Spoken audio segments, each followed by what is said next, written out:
Let's go to the fort. I'll race you.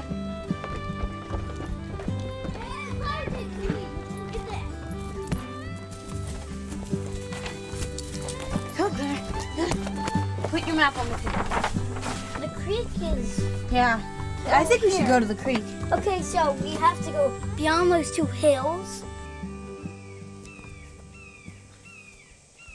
Do you hear that? Jackson, that's a broad-shouldered hawk.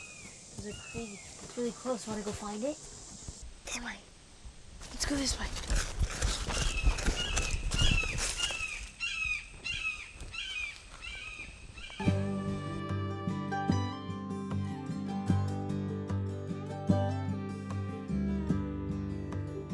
I love birds because they're so interesting. They are beautiful. They all have personalities. I think the reason that a lot of people have chosen birds as the symbol of the environment is because they have a sense of freedom. They can fly. They own the air.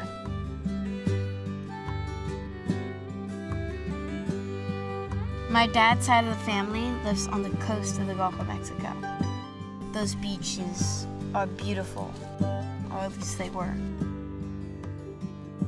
The animals there were amazing. The crabs that would pop out of the hole, scurry and plop back in, and the sanderlings that would go and hunt after them, and the brown pelicans, and the certain great blue heron, who I think has become one of my best friends.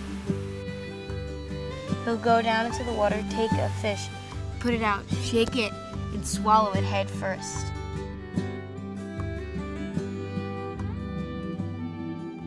Catastrophic disaster at sea, a column of fire blasting into the sky. The explosion happened aboard a mobile offshore drilling unit called the Deepwater Horizon. More than 175 million gallons of oil have spewed into the Gulf. When I first heard about the oil spill, you know, it broke my heart. My dad and my grandfather were talking on speakerphone. Olivia heard that it was spilling into the Gulf. They were as angry as could be because they grew up loving those pristine beaches and swimming in those waters and seeing those birds. After we spoke to my father-in-law, we had dinner, and Olivia, I had never seen her so upset. I actually started breaking down crying at the table, and I couldn't help it. But the thought that was running through my head was, it's nesting season for the birds. What are we gonna do? She knew immediately that the brown pelicans would be feeding their babies, that they would not leave their nests. I knew those birds were going to be affected, and some of them won't make it. When the impacts first started coming to shore, the Audubon folks were meeting those boats. They were taking care of the crates while our transport vans were taking runs back and forth to the rehabilitation centers.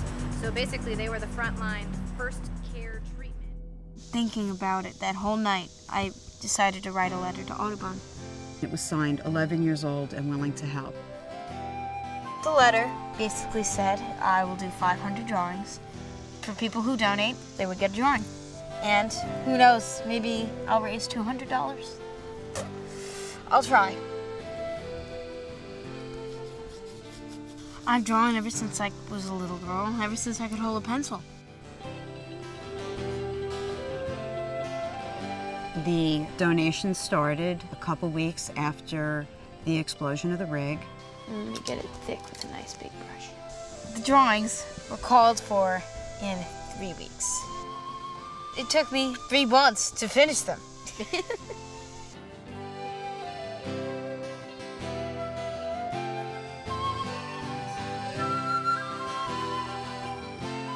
It was such a media whirlwind. First, it went to the Mobile Press Register.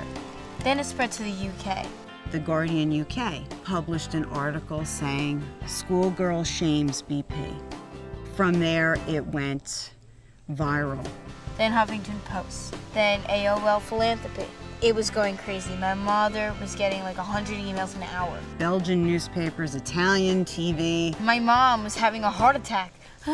What should I do? All these emails. Mainstream media in the United States picked it up. CBS News, USA Today, people. 144 million people had seen my story. 2 months, 144 million people. It tells you people want to help, but they just don't know how. That's why I think they need a role model like youth to say, if a child can do it, so can I. I can make a difference.